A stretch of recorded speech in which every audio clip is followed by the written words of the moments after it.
Morning, everybody. It's Dr. Kenton Wakes Up. I'm Dr. Kenton. Today is Wednesday, April 3rd, 2024. You can see my jacket. You can see it's wet.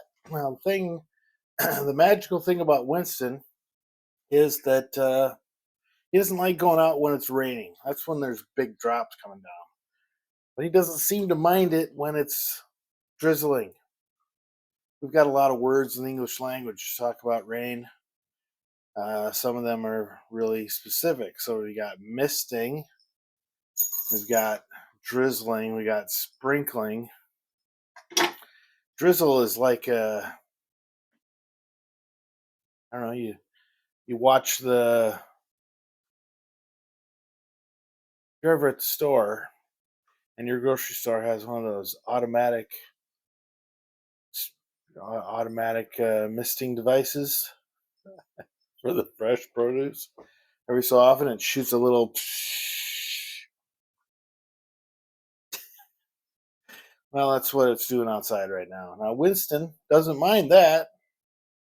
So he wanted to take a full walk today, but I know, tell by this hat protects me from rain, but not so much from mist or drizzle. See it on my glasses, even if you look close, but don't. Joe from Trader Joe's. I already dosed the cup with the coffee mate. Today's Wednesday. If your habit or pattern is to check in on your friends on Wednesday, well, guess what? Today's the day. Check in. I wrote a paper one time about the importance of hallway conversations, and that they serve a formal role if you're doing research project together or some other collaboration. But they also serve an important social and personal networking function. See somebody, just you catch up for 2-3 minutes, and then you move along. Sometimes you walk by somebody who happens to be talking to someone else, and they will say something that sparks in you an idea, and then you say, "Hey," so you know how it goes. Hallway conversations. When I was in the dean's office, I used to use hallway um, encounters as a pretty. I don't know. I was doing it pretty well. I also noted how valuable it was to show up in person at somebody's office door, because they can ignore you when you're on the phone or when you try to call them or send them an email or whatever the case is. But it's harder to ignore someone when they're standing right in front of you. I would encourage you to try that as an experiment, but that's the kind of thing that has a longer lasting impact than you might imagine. So I wouldn't ordinarily ask you to take my word for it, but in this case, because it has potential negative implications for you if you do it, just, please be responsible. Use it responsibly. Today, Wednesday, April 3rd, is the day I do the last uh, presentation for my triad on secondary data. This one is for the doctoral seminar, for which my colleague is the instructor for the seminar, and he's the director of the program. And so it's probably good or useful for me to participate in that thing more than I have been, frankly. But here we are tonight. We're getting in there. This one, I talked about the usefulness of having a secondary data service available for students who might lose access to their data set. That was for the professional conference. On Monday, I had a presentation about using secondary data as a as a way to engage with big data, because secondary data isn't necessarily big data, but pretty much all big data that you don't design yourself is secondary data. So, and then today is going to be more focused in on trying to advocate for the usage of secondary data as a valid, useful premise for dissertation research. You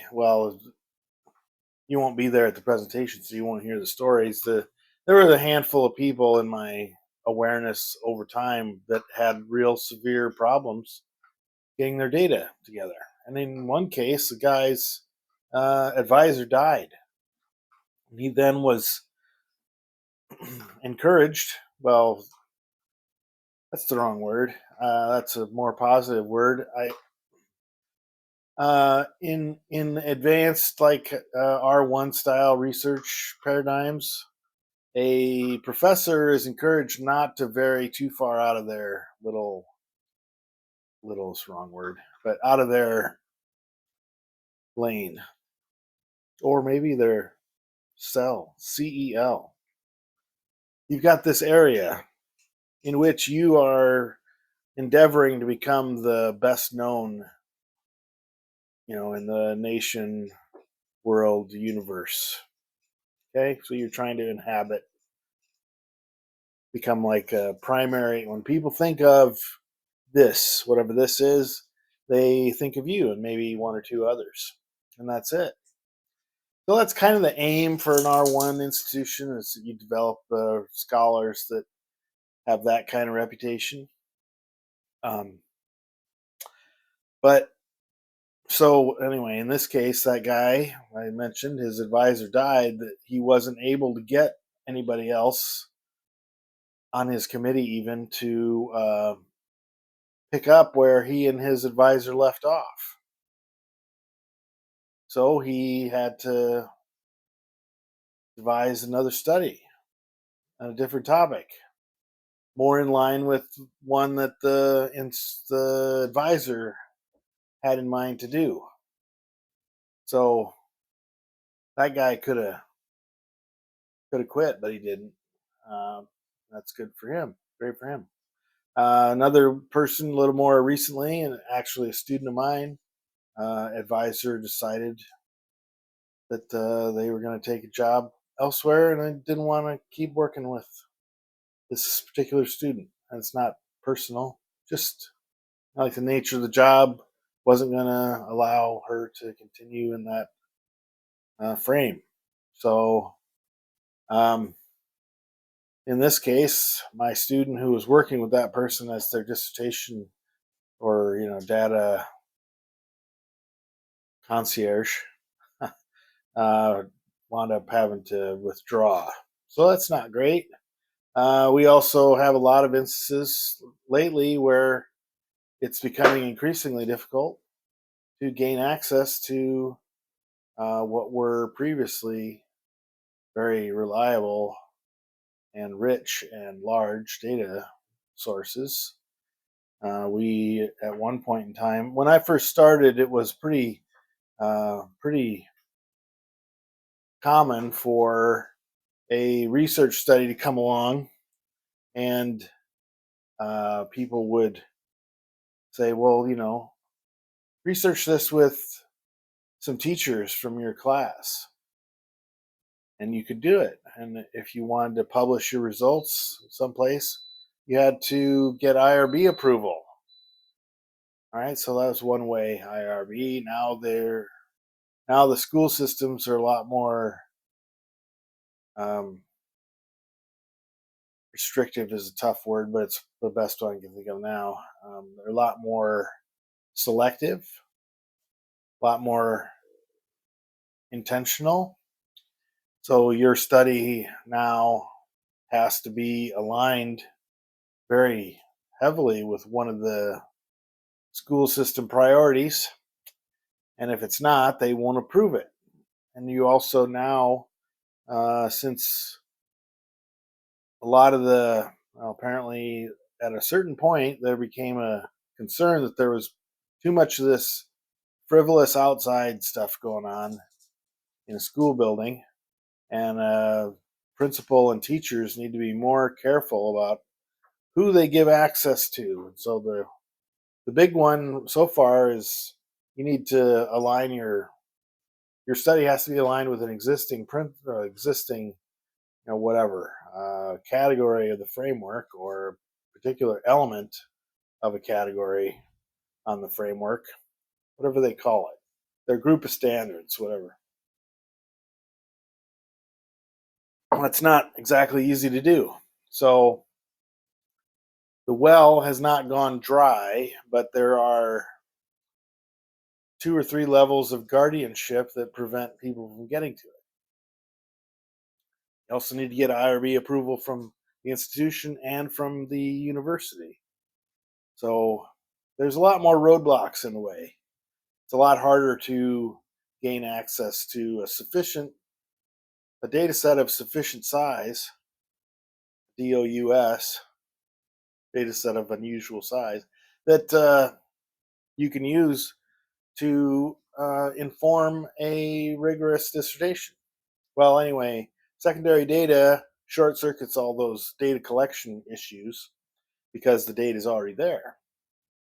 But you need to audition several so that you identify the variables that are of interest to you. You can't just grab any data set and analyze it. Well, okay, you could. You could grab one and sort of if you have if you grab one that's in your interest area, you can identify. Let's say there's 200 questions on the survey, so there's 200 variables. You could identify probably 60 or whatever variables in that set of 200 that you can string together in a series of hypotheses before you analyze. You probably could do it, but what we're looking at is trying to solve a research or answer a research question that existed before looking at the data set. So anyway, that's a long way around of saying trying to advocate for people looking at secondary data as at least as viable alternative to withdrawing. Anyway, so today's Wednesday. That is at 5 p.m. I'm going to drive down to campus to do that one in person. Uh, I have the sense that there aren't that many people in the room, and that's part of my point. All right, coffee delicious. You heard the beeping earlier. That means the oatmeal's done. Uh, I can't think of anything else that I need to say. So just take this one, you know, recognize that a dog that doesn't like the rain, it isn't necessarily just because they don't like getting wet. It's the rate of getting wet.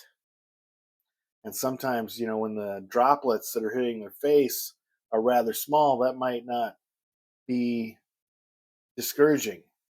Whereas for me, I don't like when my glasses get wet or when, you know, I'm different than Winston, is what I'm trying to say. All right. Love you. Bye.